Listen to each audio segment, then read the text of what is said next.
The holographic display flickered and sparked in the emergency council chamber, casting eerie blue shadows across the faces of the galaxy's most powerful leaders. Ambassador Velta S6's eyes moved rapidly across the streaming data, each one tracking different pieces of information that all told the same horrifying story. The numbers kept changing, but never for the better. Another red alert flashed across the central display. Kepler 440 had gone silent. 12 billion souls, men, women, children. Entire families had called that system home just hours ago. Now, there was nothing. No distress signals, no emergency broadcasts, no survivors, just empty space where thriving worlds once orbited their star. The silence in the chamber was deafening. Representatives from dozens of species sat frozen in their seats, their various forms of breathing creating a symphony of fear. Some had gills that fluttered nervously. Others had breathing holes that whistled with anxiety, and a few simply held their breath entirely. Council Prime Nethys, her translucent jellyfish-like form floating in a specialized tank, was the first to break the silence. Her voice carried through the chamber's translation systems with barely controlled panic. General Xandra, give me the numbers. How many ships do we have left that can actually fight? The insectoid general's forearms moved across her control panel with mechanical precision, but her mandibles clicked together in a nervous rhythm that every species recognized as deep distress. She had commanded fleets that once numbered in the thousands. Now she was counting what remained on her fingers. 43 functional warships across all member fleets, she reported, her voice carrying the weight of defeat. The Terran Republic still has 12 cruisers operational. The Centauri Federation managed to save 8 destroyers from their last engagement. The rest are scattered survivors from smaller fleets. Ambassador Velta's tentacles rift as he processed the tactical data. And the Void Swarm. Our latest intelligence suggests over 3,000 crystalline vessels, with more being constructed every day. They're not just destroying our worlds, they're harvesting the materials to build more ships. General Xandra's voice cracked. At this rate, they'll reach the core worlds within 2 months. The chamber erupted in panicked voices. The Altarian delegate, a being of pure energy contained within a crystalline form, flickered rapidly between colors that indicated extreme distress. The vegan ambassador, whose species communicated through harmonic frequencies, filled the air with a low, mournful tone that made everyone's skin crawl. Order, order. Council Prime Nethys called out, her form pulsing with bioluminescent urgency. We need solutions, not panic. The truth was devastating. In just 6 months, the Void Swarm had accomplished what no enemy in galactic history had managed. They had broken the will of 17 separate spacefaring civilizations. The Swarm's ships were unlike anything the galaxy had ever faced, living crystalline structures that could absorb energy weapons and redirect the power to make themselves stronger. Their hive mind adapted to every tactic, learned from every battle, and seemed to grow more intelligent with each victory. The first encounter had been a massacre. The proud Andromedan Third Fleet, 300 ships strong, had engaged what they thought was a small scout force within hours. Every ship was either destroyed or absorbed into the swarm's growing mass. The few survivors who managed to escape in damaged shuttles brought back reports that sounded like nightmares. The swarm ships could heal themselves during battle, reforming their hulls even as weapons fire tore through them. They communicated instantly across vast distances, coordinating attacks with precision that made organic commanders weep with frustration. Worst of all, they seemed to feed on the destruction they caused, growing larger and more powerful with each system they consumed. Admiral Kethlos of the Regelia Navy had tried everything. Coordinated strikes, guerrilla tactics, even desperate ramming attacks. Nothing worked. The swarm adapted faster than any organic mind could think. They learned to predict fleet movements, counter new weapons within minutes of their first use, and turn the galaxy's own technology against itself. There is, Velta-S voice was barely above a whisper. One option we haven't considered. Every eye, optical sensor, and photoreceptor in the chamber turned toward him. The desperation in the room was thick enough to taste. The humans, the reaction was immediate. Nervous jittering filled the chamber like a swarm of insects, the proximan. Delegates' feathers ruffled in what could only be described as embarrassment. Even the usually stoic Centaurian representatives shifted uncomfortably in their seats.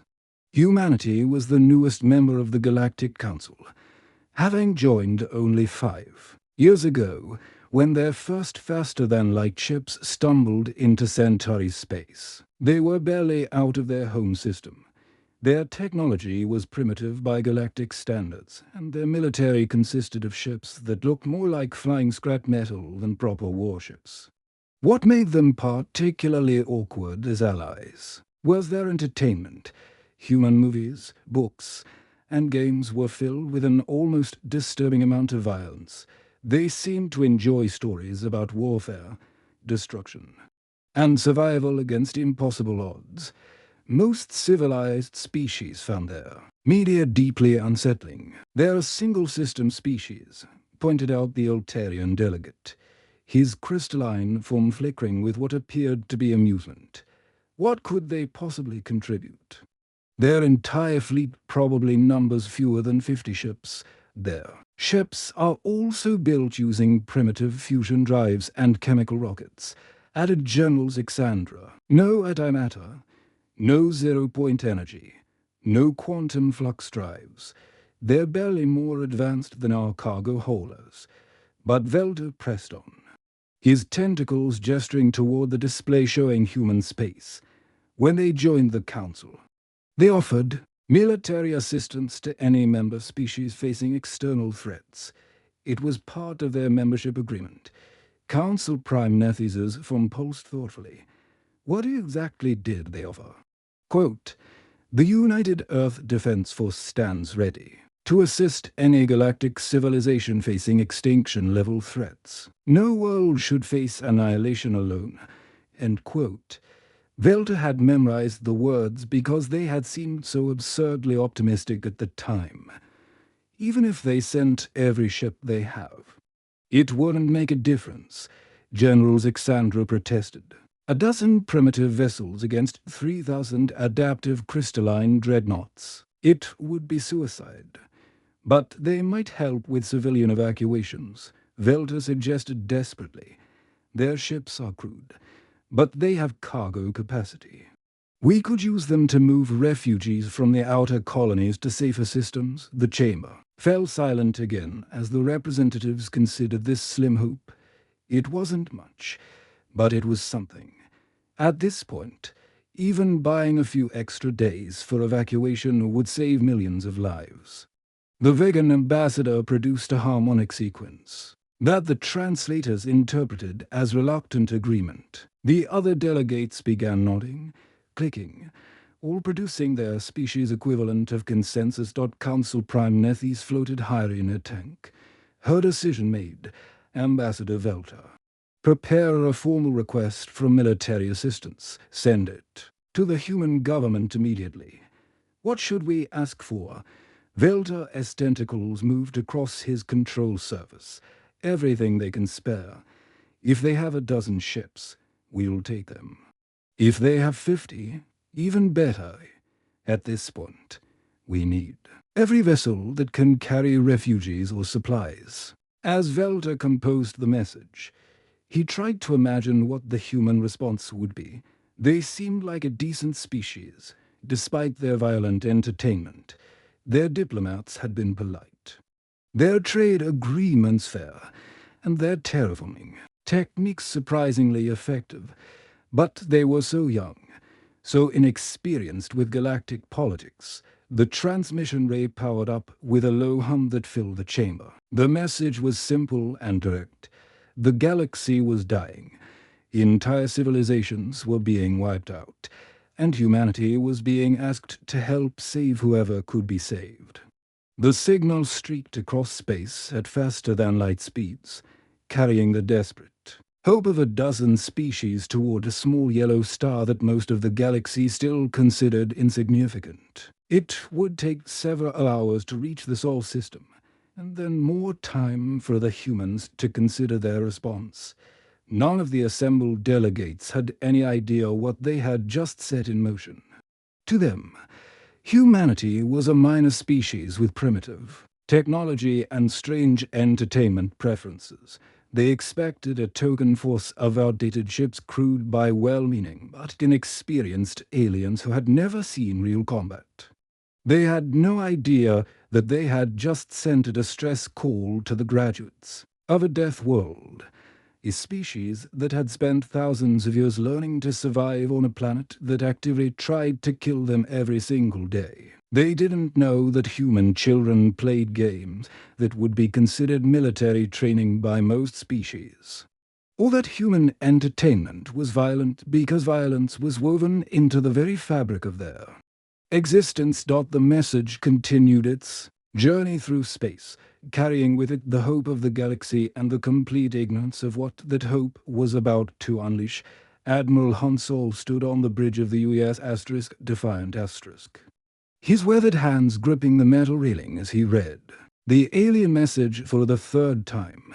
The words on the display seemed almost impossible to believe. Entire star systems were being consumed by something called the Void Swarm. Billions of lives had already been lost. The galaxy's most powerful civilizations were begging for help.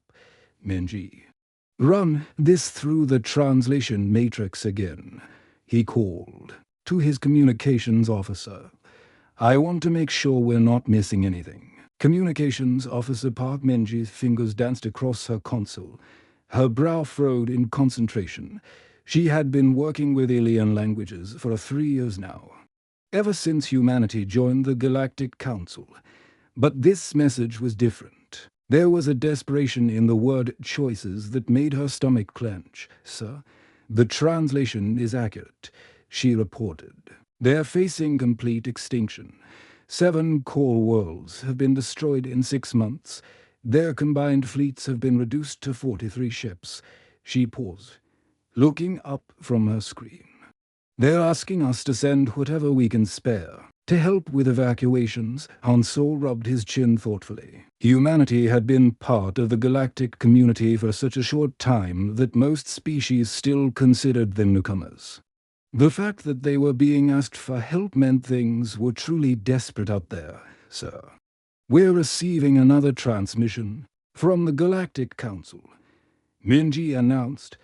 They're sending a diplomatic envoy to discuss the situation in person. Patch me through to Fleet Command, Han Solo ordered. I want a full briefing on our available forces within the hour. 3 hours later, Ambassador Velta's shuttle approached Earth from the dark side of the planet, the Zephyrian. Diplomat had traveled across half the galaxy to reach this backwater system, and he was already regretting the journey. His ship's environmental systems were working overtime to keep him alive in the harsh void of space, and now he had to visit an actual planetary service dot as they entered Earth's atmosphere. Velta's pilot, Captain Nexhara, began muttering in their native tongue. Nexhara was a veteran explorer who had visited over 200 worlds in his career, but his 6 eyes were wide with disbelief as he stared at the instrument readings. Ambassador, Nexhara said, his voice shaking slightly, something is very wrong with this planet. Velta looked up from his diplomatic notes. What do you mean? The computer is classifying this as a Class 12 death world. The gravitational field is 3 times stronger than our home world. The atmospheric pressure would crush most life forms, and the oxygen concentration. He paused, checking his readings again. 21% oxygen. That's not air, Ambassador. That's industrial solvent. Through the shuttle's reinforced viewports, they could see the planet's surface approaching. What they saw defied every understanding of habitable worlds. Massive storm systems, some larger than entire moons, swirled across the continents. Lightning bolts that registered as powerful energy discharges split the sky in continuous displays that would have been considered weapons fire on any other world. The mountain ranges stretched impossibly high, their peaks disappearing into the upper atmosphere. The oceans were so deep that Velta-S instruments couldn't find the bottom in many places. Water moved in currents so powerful they could drag a starship to the depths. How is anything supposed to live down there? Nexhara whispered. The weather patterns alone could destroy a city. Look at those wind speeds. As they descended toward the designated landing coordinates, both aliens watched in fascination and horror as the planet revealed more of its hostile nature. Forests covered the landscape. But these weren't the gentle, carefully maintained gardens of civilized worlds. These were wild and tamed jungles where plants competed violently for resources, where predators stalked prey through environments that would kill most galactic species in minutes. Computer, verify atmospheric readings, Velta stammered as his environmental suit's warning systems began jimming. Confirmed. Oxygen concentration 21%, nitrogen 78%, gravitational force 9.8 meters per second squared, surface pressure 101.3 kilopascals. Warning: environment exceeds safe parameters for known sentient life. Recommend immediate evacuation. The computer's calm voice delivered what sounded like a death sentence. Velda had visited dozens of worlds in his diplomatic career, but none had ever registered readings like this. His home planet of Zephyr had oxygen levels of 3%, comfortable gravity up to 0.1 meters per second squared, and atmospheric pressure that wouldn't crush a soap bubble. This can't be right, he said, more to himself than to his pilot. Intelligent life can't evolve on a world like this. The conditions are impossible. But as their shuttle touched down on the landing pad, they could see through the viewports that life had not only evolved here, it was thriving. The spaceport was bustling with activity. Humans moved around the facility with easy confidence, completely unprotected from the hostile environment that surrounded them. A group of human children ran past their landing platform, laughing and playing in what the shuttle's computers registered as a mild rainstorm. The water droplets were falling at velocities that would puncture the hull of most civilian spacecraft, but the children were treating it like entertainment. Those water droplets are moving at over 40 meters per second, Nexhara said in amazement. On any civilized world, that would be considered an artillery bombardment. Velda struggled into his environmental suit, the heavy armor designed to protect him from the crushing gravity and toxic atmosphere. The suit's servos whined as they fought against the gravitational field, and its air recycling system worked frantically to filter out the poisonous oxygen that filled the air. Admiral Hansol approached their shuttle with the confident stride of someone completely at home in an environment that registered as immediately lethal to most of the galaxy. He was a man in his 50s, with graying hair and the kind of weathered face that spoke of years spent in harsh conditions. What struck Velta most was how relaxed he looked, as if walking around in crushing gravity while breathing corrosive gas was the most natural thing in the world. "Welcome to Earth, Ambassador," Hansol said with a genuine smile, extending his hand in the human gesture of greeting. "I understand you need our help with a military situation." Velta's environmental suit creaked and groaned as he stepped out of the shuttle.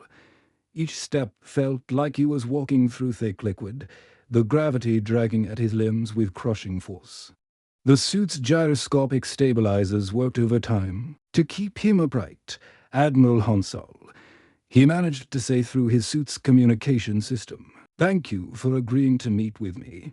The situation in the galaxy is dire, As they walked toward the command center, Velda's attention was drawn to a group of human soldiers conducting training exercises on a nearby field. What he saw made his blood run cold. The humans were practicing combat maneuvers in the open air, their bodies moving with fluid grace despite the crushing gravity that would pin most aliens to the ground.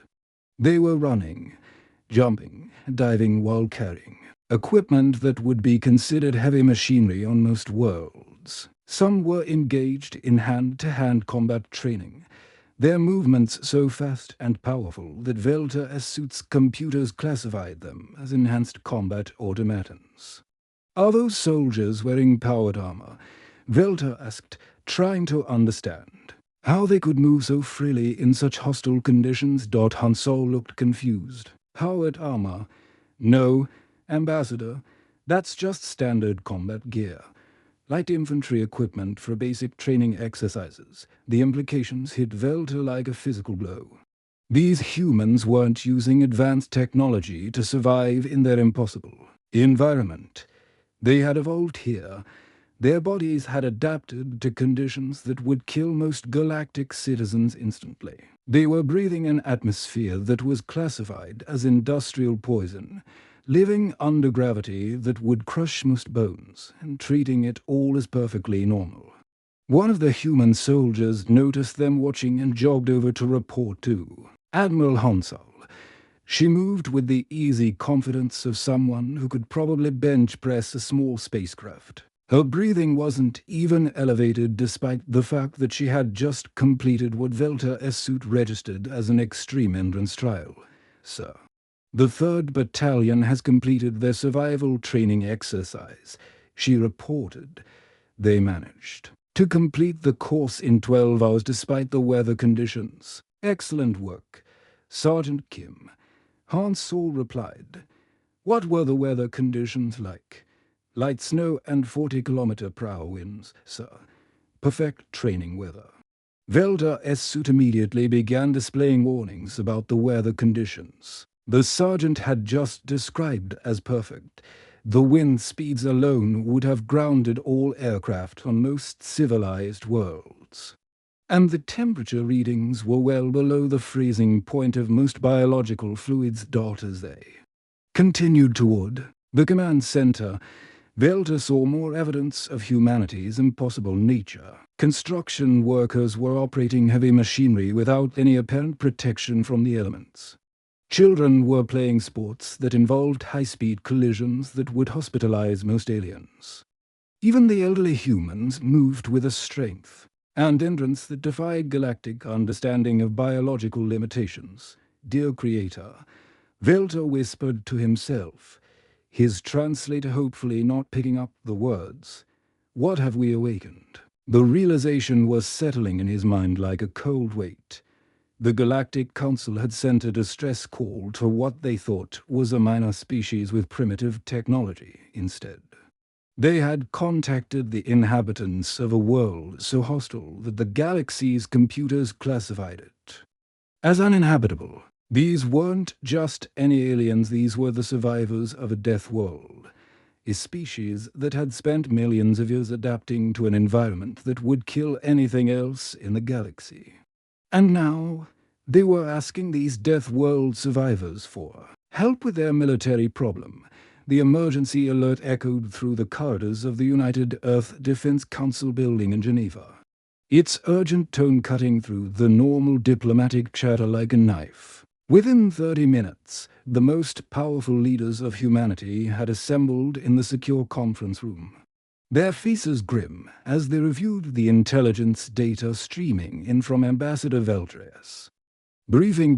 President Kim Soo-jin sat at the head of the polished steel table, her fingers drumming against its surface as she absorbed the horrific details. Behind her, the massive wall display showed a three-dimensional map of the galaxy, with entire star systems marked in blood red, the systems that no longer existed. Defense Minister Lee Jae-wook stood at the front of the room, his laser pointer tracing paths of destruction across the holographic display. His voice was steady, but everyone could hear the underlying tension as he delivered his report. "Ladies and gentlemen, what we're looking at is nothing short of galactic genocide," he began. "The Void Swarm has consumed 7 entire star systems. In just 6 months, we're talking about the complete annihilation of billions of sentient beings." The room was dead silent. Even the most hardened military commanders felt their stomachs turn as Lee continued his briefing. The Void Swarm wasn't just conquering worlds, they were consuming them entirely, leaving nothing behind but empty space and drifting debris. "Their technology is unlike anything we've encountered," Lee continued. "These crystalline ships can absorb energy weapons and use that power to regenerate damage. They have a hive mind that adapts to new tactics within minutes. Every engagement makes them stronger and smarter." Admiral Hansol leaned forward in his chair, his weathered face creased with concern. "Minister Lee, what's the current military situation? What forces are the galactic civilizations fielding against this threat?" Lee's expression grew even more grim. "That's the worst part, Admiral. The combined fleets of 17 spacefaring civilizations have been reduced to 43 functional warships. The Andromedan Third Fleet, 300 ships, was completely destroyed in their first major engagement. The survivors' reports suggest the swarm ships can heal themselves faster than conventional weapons can damage them." "Jesus Christ," muttered General Park Hygen, the head of Earth's Marine Corps. "How do you fight something that gets stronger every time you shoot it?" Minister of Foreign Affairs Choi Min-ho cleared his throat. "Admiral Hansol, what exactly has the Galactic Council requested from us?" Hansol consulted his tablet. "They've asked for a small support fleet to assist with civilian evacuations. Ambassador Velta specifically mentioned that even 10 to 15 vessels would be greatly appreciated." He paused, looking round the room. "I get the impression they don't expect much from us." "And why would they?" asked Director Song Ji-won from the Intelligence Division. "From their perspective, we're barely out of our home system. Our technology is primitive compared to theirs. They probably see us as the galactic equivalent of tribal warriors with stone axes." President Kim had been silent throughout the briefing, but now she leaned forward, her eyes fixed on the display showing the Void Swarm's path of destruction. "Minister Lee, give me your honest assessment. What are their military capabilities compared to us?" Lee's answer was immediate and blunt. "Madam President, they're fighting with weapons and tactics designed for species that evolved on garden worlds. Their ships prioritize crew comfort over survivability. Their crews can't handle high-G maneuvers, extended radiation exposure, or extreme temperature variations. They build their vessels like luxury hotels, not warships, and our capabilities." Admiral Hansol stood up, his posture straightening with professional pride. "We have the Third Fleet available for immediate deployment. 847 vessels, ranging from fast attack destroyers to the new Indomitable-class dreadnoughts. Every ship is built to operate in the harshest environments our solar system can throw at them." He gestured to the display, which now showed the human fleet compositions. "Our crews train in Jupiter's radiation belt, where a single solar flare could cook an unshielded alien crew in seconds. They practice combat maneuvers in the gravity wells of gas giants. They're equipped for extended operations in conditions that most galactic species would consider immediately lethal." The room fell silent as the implication sank in. Finally, Admiral Park Du-hyun, the head of strategic operations, spoke up. "Madam President, they're only expecting a handful of ships. Wouldn't sending our entire Third Fleet be excessive, President?" Kim's expression hardened. "Had your setting with the kind of determination that had carried humanity from caves to the stars." "Admiral Park, let me explain something about human military doctrine. When someone asks us for help, we don't send just enough. We don't calculate the minimum force required. We send overwhelming, decisive power. She stood up, her hands planted firmly on the table as she looked each council member in the eye. Humanity has one rule about fighting. We don't fight fair. We fight to win. These void swarm creatures have been picking on species that fight like gentlemen. They're about to discover what happens when you threaten people who learned warfare on a death world. But Madam President, interjected Director Song, won't this reveal our true military capabilities to the galaxy? Once they see what we can actually field, our strategic position changes completely. Kim's smile was cold as winter on Pluto's surface. Director Song, after we're done with the Void Swarm, I suspect our strategic position will be exactly where we want it to be. The room buzzed with nervous energy as the implications became clear. This wasn't just a rescue mission, this was humanity's introduction to galactic warfare. And they were about to make one hell of a first impression, Admiral Hansol. President Kim commanded. Deploy the entire Third Fleet, full combat loadout. Maximum crew complement and unrestricted rules of engagement. Show the galaxy what happens when they ask a death world for help within 6 hours. The greatest mobilization in human history was underway. The massive orbital shipyards round Luna burst into activity, supply ships loaded provisions and ammunition. The asteroid belt mining stations worked overtime to provide the raw materials for last minute. Weapon upgrades. Mars Command coordinated the movement of personnel and equipment on a scale that dwarfed the largest military operations in human history. The fleet's flagship, Soul's Fury, was a testament to human engineering philosophy. A kilometer-long dreadnought built not for elegance or comfort, but for pure, brutal survivability.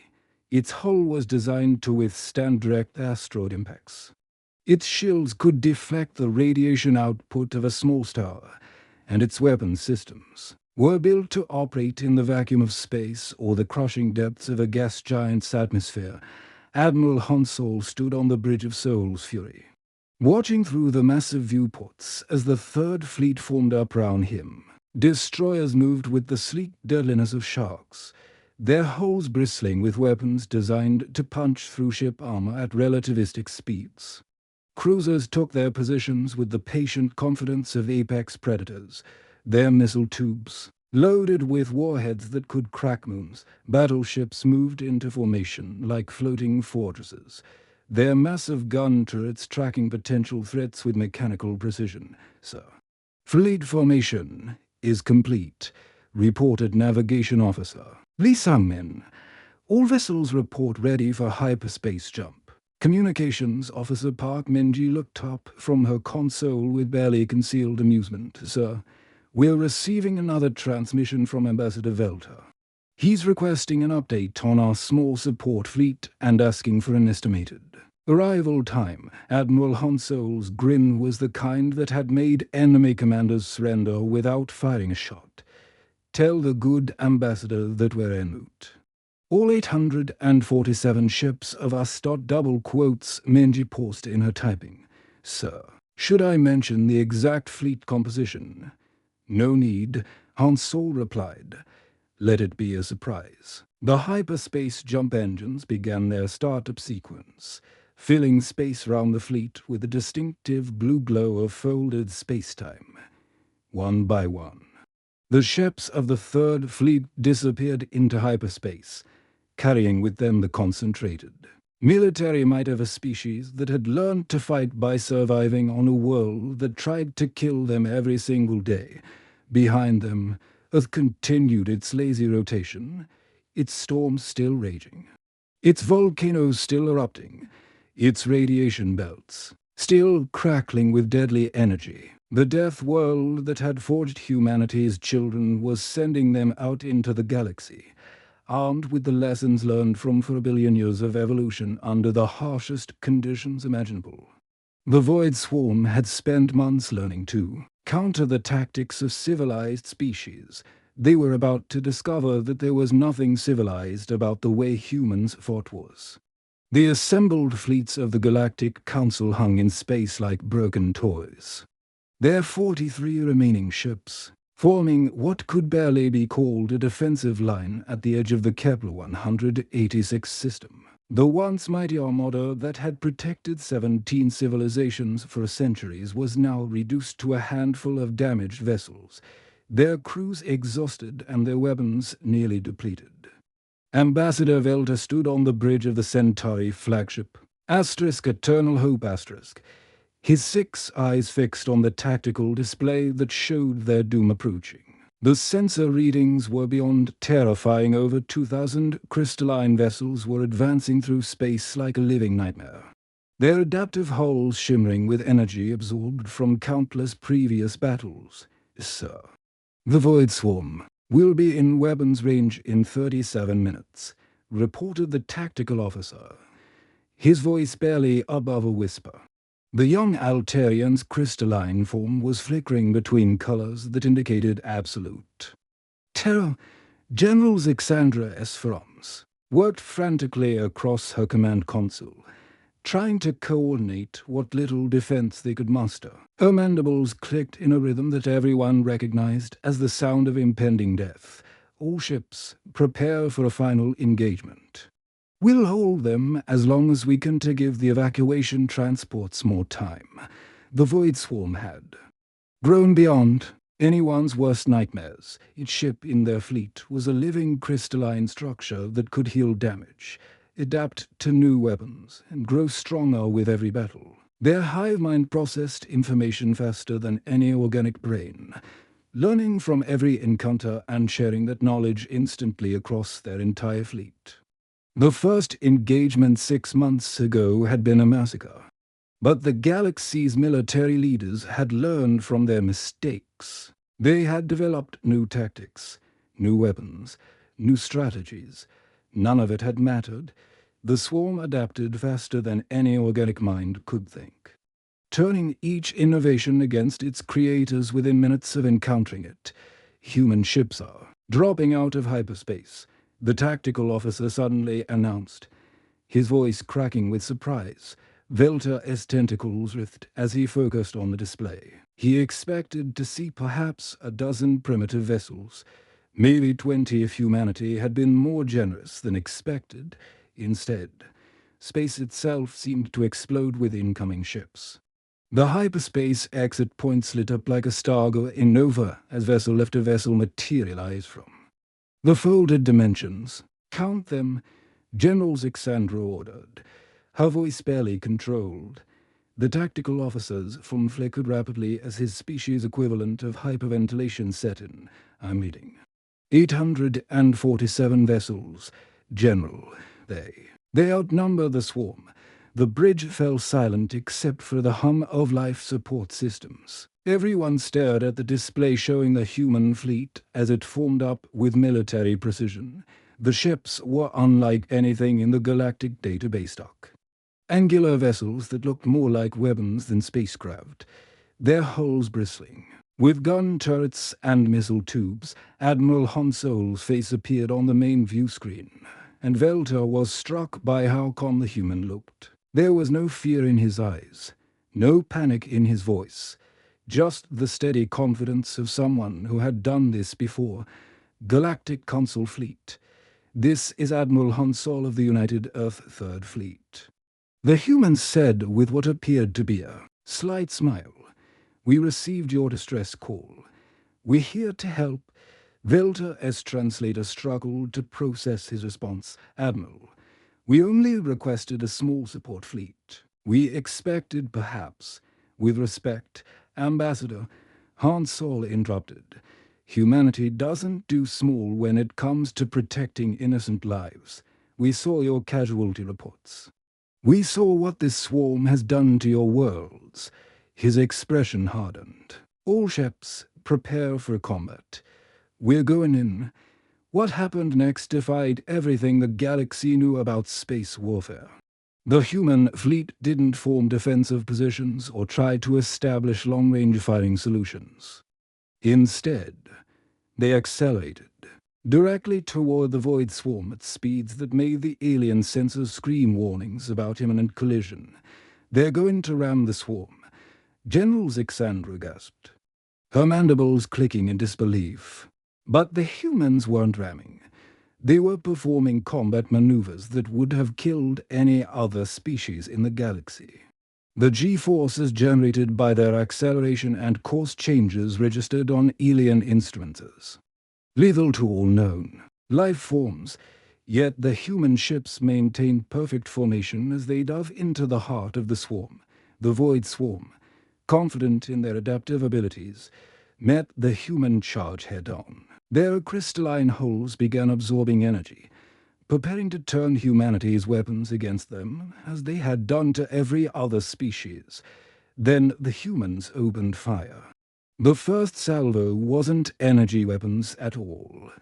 Tungsten rods, accelerated too. Incredible speeds by magnetic launchers, punched through crystalline holes like bullets through paper.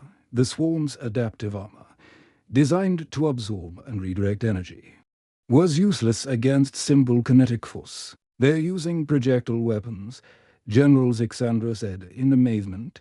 "Physical ammunition that the swarm can't adapt to or absorb. Nuclear torpedoes follow the kinetic strikes.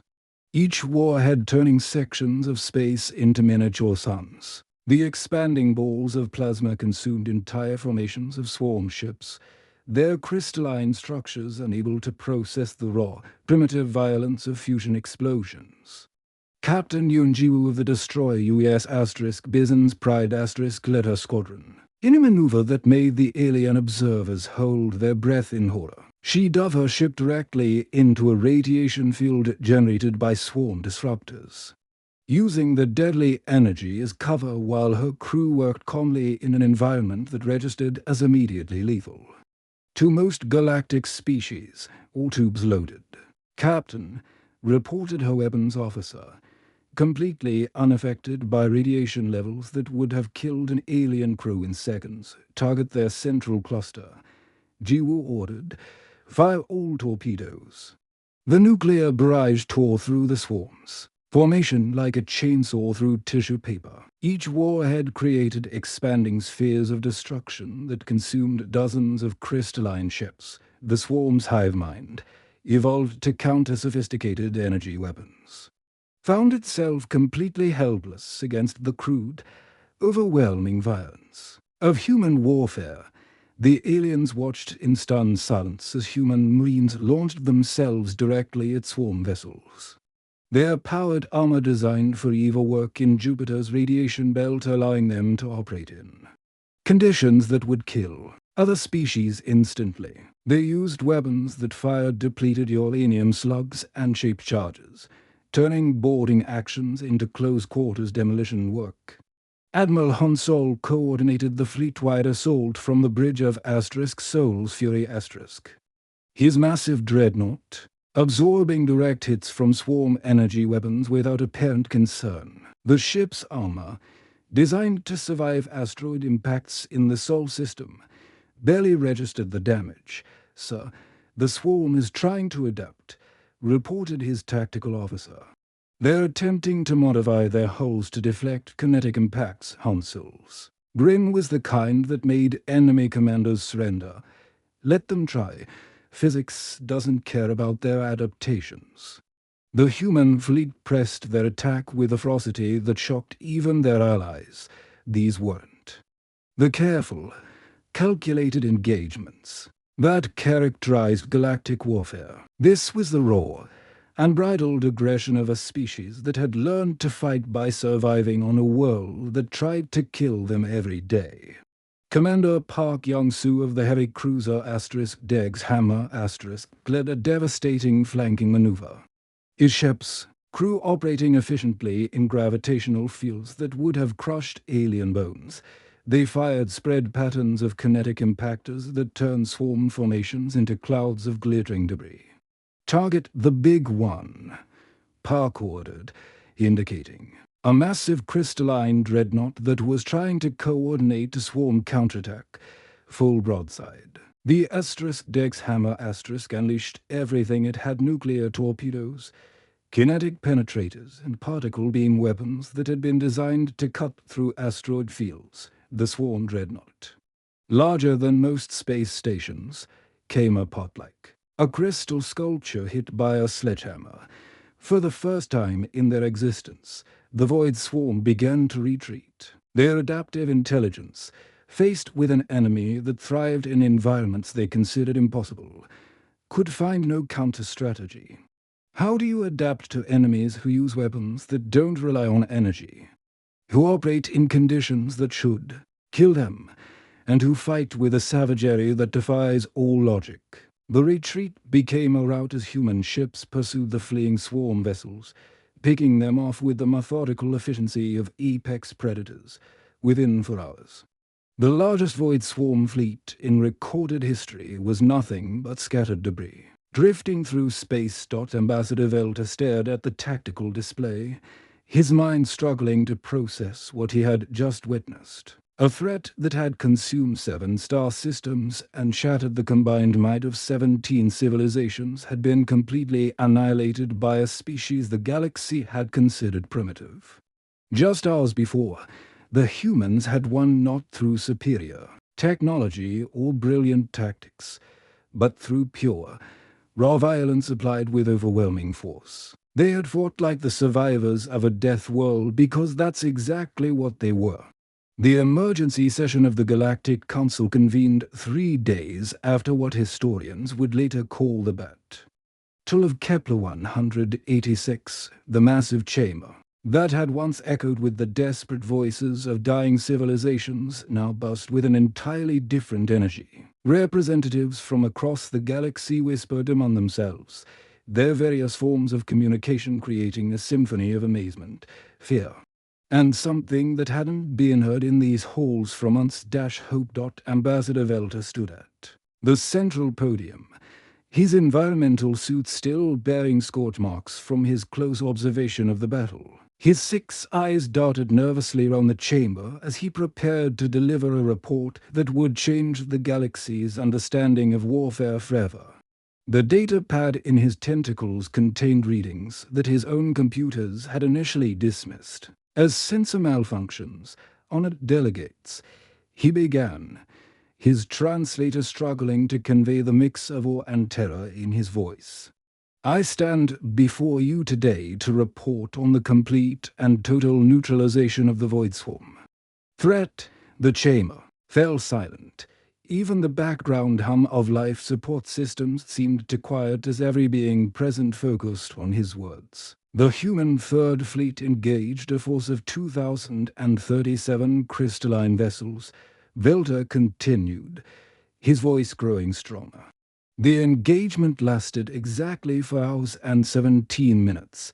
At the end of that time, the Void Swarm ceased to exist as a military force. Council Prime Nethes, her translucent form pulsing with nervous energy, leaned forward in her specialized tank. Ambassador, when you say neutralized, do you mean scattered? Retreated?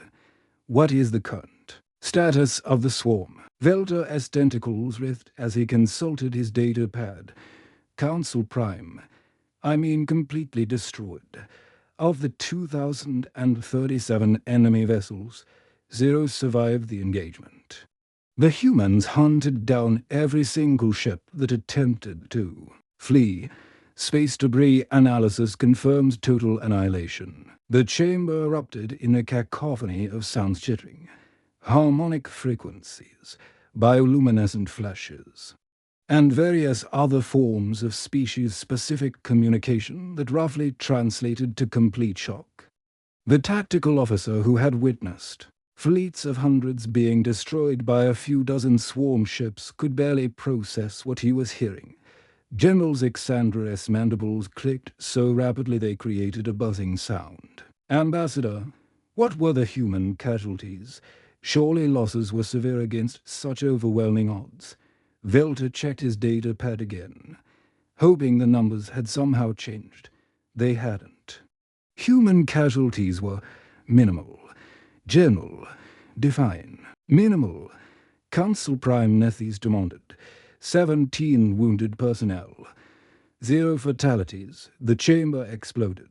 Delegates leaped from their seats, floated out of their tanks, or expanded their gas-form bodies in displays of disbelief. The Regelian representative actually fainted. His crystalline form dimming to near black. Several species began speaking. At once, their translators creating a chaos of overlapping voices, impossible. General Xandra's voice cut through the noise. The void swarm destroyed our combined fleets with ease. 300 Andromedan ships were annihilated with only minor damage to the swarm. How could 17 humans defeat what thousands of our finest warriors could not? Velda had anticipated this question, but the answer still made his blood run cold. General, the humans don't fight like us. They don't fight like any civilized species. They use tactics and weapons that we would never consider because they're too brutal, too dangerous, too primitive.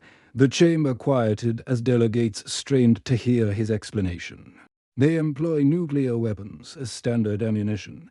Velda continued, not as weapons of last resort, but as their primary offensive capability.